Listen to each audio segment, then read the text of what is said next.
Welcome to Tonia's Kitchen, where taste and nutrition go hand in hand. Here is Tonia King. Joining me today is Coco Kernan, owner of Tuscan Women Cook. Thanks for joining me today, Coco. Thank you for having me. I'm so excited to be speaking with you.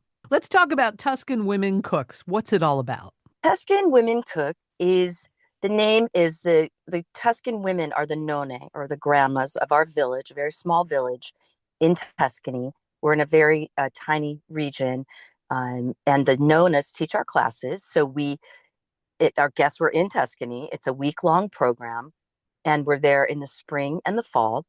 And in the mornings, we cook with our nonne, our grandmas, and we cook between 5 and 7 dishes per day. And we pair that with wines of the region. Some are, the big known wines like Brunello's and things like that. And some are the house wines of the families that we're cooking with. And in the afternoons that we tour little cities, and we do olive oil tastings, wine tastings, olive press. It's a very, very full week. And it's very, very fun. So, and we have all kinds of, our guests are men, women, families. Solo travel is a great solo trip because we take care of everything. We have a Mercedes coach that we tour around in. Wow. And then we have dinner at fine restaurants in the area. So these are the people we go see are my friends, our friends. We've been doing this. It's been since the year 2000. Wow. So the company's 25 years old. Yeah, we're the original immersion program. I know there's a lot of people in the space now, but even I think there's a movie, I haven't seen it yet, but it's called Nonne. Oh, yeah. Nonne's. Yeah. It's great. Was it good? Oh, yeah. Yeah. So there's a lot of talk about it, which is great. And I'm very, very committed to the women of our village. I've owned several companies, and I'm a woman, obviously. So I've had women-owned companies. And so my commitment to the women of this village, is fierce. We host a Mother's Day luncheon. Our nonnas are basically retired. We have a Michelin chef, and she's one of our nonna. Wow. Yeah, and she's fabulous, Danya. So it's a big range. But the women of the village, let's say, they're not working anymore, but they can work one day a week with us and have some independence, so they'll earn some money. And I started to say we have this Mother's Day luncheon, which if I talk about it too much, I'm going to start to cry. But we host it for the women of the village, and they show up, and it's on Mother's Day. It's a Festa de la Mama, and it's just so wonderful. They're dressed, and we serve the men are serving them the food, and Oh, we're honoring them. nice. Yeah, and the kids are running around, and we do it in there's an area that we do it. It's outside, and it's just beautiful, and it's in our little town, and it's fabulous. Well, there are so many different cooking classes all over the place, and being able to cook with, the nonnas directly, are you making their recipes that they've been making for years? What type of recipes are you making? And give me an idea of some of the dishes. Oh gosh, we make between 5 and 7 things per day, and yes, these are the recipes from their families.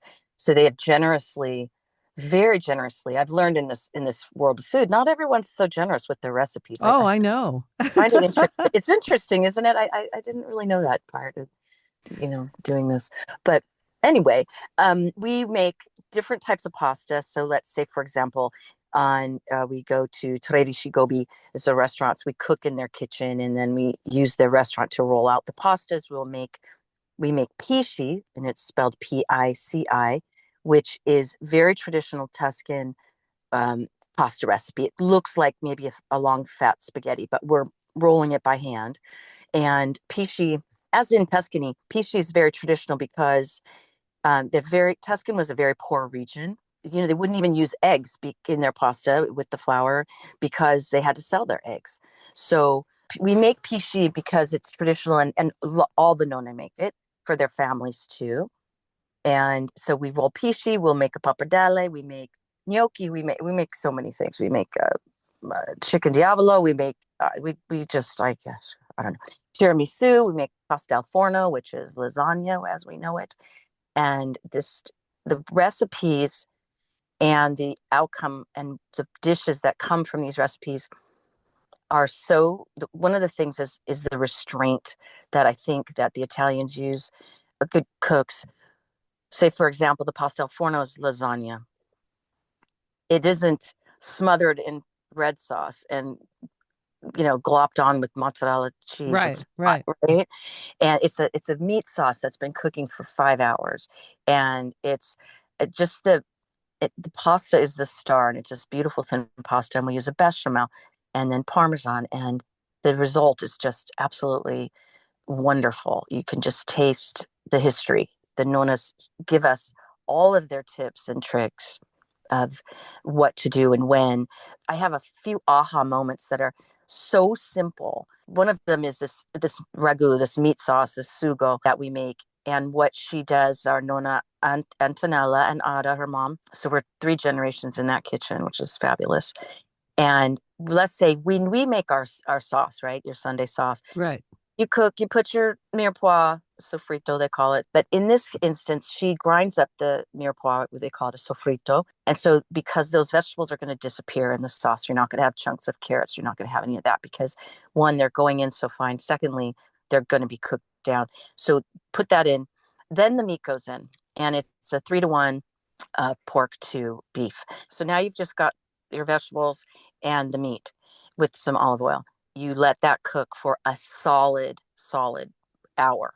So you're stirring it the whole time. So it's actually roasted. And so where we would have cooked it to, it's not pink anymore, right? Okay, it's cooked. No. So this is roasted on top of the stove. And not Mm. until then. And it's a beautiful caramelized brown. And it's just a real game changer.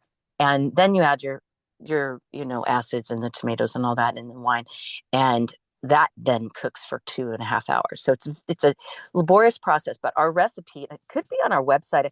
If it is on our website, we have a section, tuscanwomencook.com. We have a section for recipes, and it's laborious, but our recipe makes a lot and it freezes really, really well.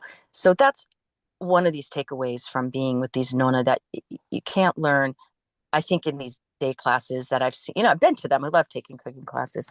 And some of these little tricks are, you know, handed down for generations. Well, how many people are usually in a class? And how many nonas are teaching a class? Like, are there more than one nonas? In that particular class I'm speaking of, there's two. But actually, no, yeah, there's two in several of our classes. Um, and there's our guest count. We keep it at around, I like to be under 15, Hmm. 14. So we kind of sell out at that rate. I don't want to have a huge bus, and I don't want to have two buses. So Right, right. kind of keep it intimate. So it's a really fun thing. And then what happens is when people go home, this just happened this morning actually, people go home and they make the recipes, and we encourage them to send us the photos, and we give them to the nonne. And it's just wonderful because they see their recipes going all around the world. Our guests come from Canada, Australia, the US. And so, they're seeing their dishes. We just, the one yesterday too, we got a picture. One of our guests, she's been with us 4 times. She's wonderful, Karen. And it's a picture of her 10-year-old grandson wearing our apron, and he was rolling his own pasta. I mean, they just love that, right? It's right now what we're working on this holiday, kind of an eggnog that's delicious Mm. and has an Italian twist to it. So some of the flavors are very Tuscan. And one of the other things too, it doesn't sound like a holiday drink, but it is in Italy. So that you've heard of the Aperol spritz, Sure. but what's kind of coming by storm, and it's usually at the holiday time in Christmas, is a Hugo spritz. A And Hugo? Wait, a Hugo, Hugo? Hugo, like they would say Hugo, but it's Hugo, Yeah. and it's a Hugo spritz, and it's made with an elderflower that of course, we would not use Saint Germain because that is French, and we don't use French products. So But tell me how to make it. we use a Fiorente, is the Italian. I really highly recommend you get this product versus a Saint Germain. It's easy to, and this Fiorente, Fiorente, is easy to find, but it's the Italian, so it has a little bit different flavor than the Saint Germain elderflower. So it's our Italian elderflower. So just like you would put in a cup of ice, usually a chalice or a wine glass, and you would actually put in the elderflower, and it's about a third, a third, and a third. So it's the elderflower and then prosecco, and you top with some club soda. then you would put an apple or a lemon instead of the traditional orange. This is another trick that they would teach you in Italy. When you stir your spritzes, and especially an apple or an Yugo spritz, you take your spoon and you just bring the bubbles up. And what they say, you do not smash the bubbles. So they would be slapped on the hand if you were stirring your spritz, clinking around in a glass. You gently bring the bubbles up and do not smash your bubbles. And then it's okay to drink. Then it's okay to drink, yes. And it's very festive. This is a really pretty drink. Put some of those little pomegranate arils in Sure. and a little rosemary. It's a very pretty holiday drink because the color is the Aperol is such a beautiful, iconic orange, gorgeous sunset, Yeah. color. That I don't think really translates to the holiday, but this Hugo Spritz, it's a really pretty color. It's a creamy color. And then with the rosemary and some of the pomegranate in there, it's just beautiful. Makes a nice holiday drink. Very cool. Hugo Spritz. Another dish that we make for the holiday season is a wonderful zuppa. It's, I think what we kind of think of as an egg drop soup, but it's better. It's a wonderful, wonderful broth. We always, in Tuscany and anywhere we don't waste anything. So you have your chicken that you've made and you're going to make chicken stock. You have vegetables, you're going to make vegetable stock. And so nothing goes to waste. And this zuppa is a stracciatella, which means kind of shaggy, right? Like even the ice cream has the stracciatella means kind of, it translates loosely to shaggy. And so this soup, it's a wonderful, you can use a vegetarian base or you can use a chicken broth base or other bone broths. And the broth is the star and you get that going. And then you take in a separate bowl an egg and mix it with some parm. And then you put it in the hot broth and it creates this stracciatella, this shaggy, the eggs cook in the hot broth and it creates, the eggs get shaggy. They're a stracciatella. Yeah. And it's absolutely delicious. I actually make it when I get to Italy, I make it. And it First sounds thing so I do, simple. it's so simple and I put it in the freezer. So if anybody gets sick, I mean, it's the Italian penicillin, Yes. right? And it works. Yeah. It works. And so I make it immediately. And if anybody gets sick, I put it in little bags and here you go, drink this, take it now. So that's another recipe that's on our website. And there's lots of recipes on our website. We have a beautiful tiramisu that you can do. It's a strawberry tiramisu that is, I'm trying to think that things that can be festive for the table that aren't just, Right. normal colors. Right. Something that would translate well. We did a really pretty, this won't be up until just give it a minute, but you make with the mozzarella, the balls of the ciliegie, the mozzarella balls and some rosemary, and you put and the little tomato halves, and you make a Christmas tree, like a caprese Christmas tree. Ah. So it's a really pretty thing you can bring to people's homes as well that travels really Yeah, and well. it's a good appetizer, really quick. Yeah, really quick and easy, and it's just fun and so many things. The again, what I think the biggest takeaway and what our guests tell us is the simplicity, but how wonderful these recipes are.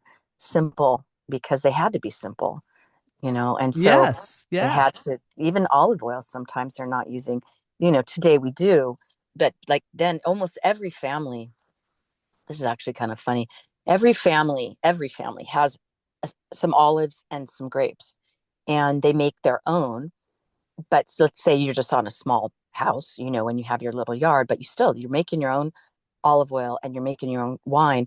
But if you're on a small property, you can't not mass produce, but you can't Right. make quantities. Right. There's these cooperatives and they take theirs and they'll, then if everybody comes together, then you can have enough olive oil to take home to your family and enough wine to take home to your family and give out some too. So it's a big cooperative.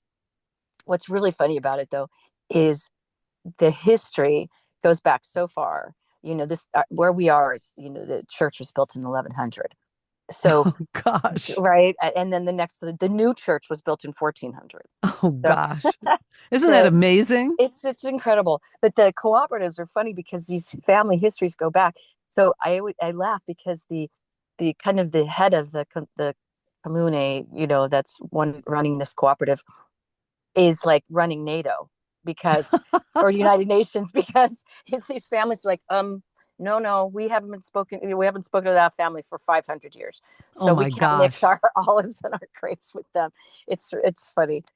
And some of it's, tongue in cheek, but some of it isn't. Folks that are real foodies that love to cook and love to learn more about Italian cuisine would really enjoy checking out what you do. Tell us what your website is.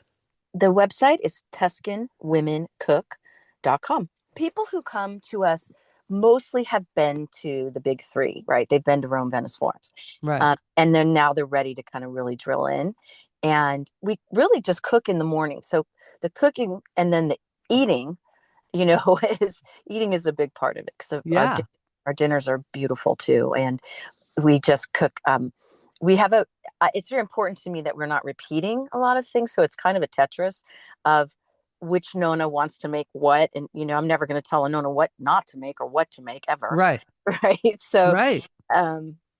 anyway, so, and then to what we have for dinner, I really want to try to get, they're not repetitive things because in Tuscany, there's only a few foods there and they serve it at all of the restaurants. So you're going to get the cinghiale, which is the wild boar. You're going to get pisci. You're going to have platter of the, like what everyone's doing now, charcuterie, but, you're with the meats and cheeses. And so we try really hard to introduce something new every class. And so you're making 30 more dishes during the week and eating them. So It sounds like such a great trip. It really that's does. Well, we are talking with Coco Kernan, the owner of Tuscan Women Cooks, and the website again is Tuscan Women Cook. Coco. Thank you so much for your time today. Thank you. It's really, really a pleasure and honor to be talking to you, Tanya. Thanks for tuning in. We hope you'll subscribe to this podcast as we continue to take you around the world of food and wine on Tonia's Kitchen.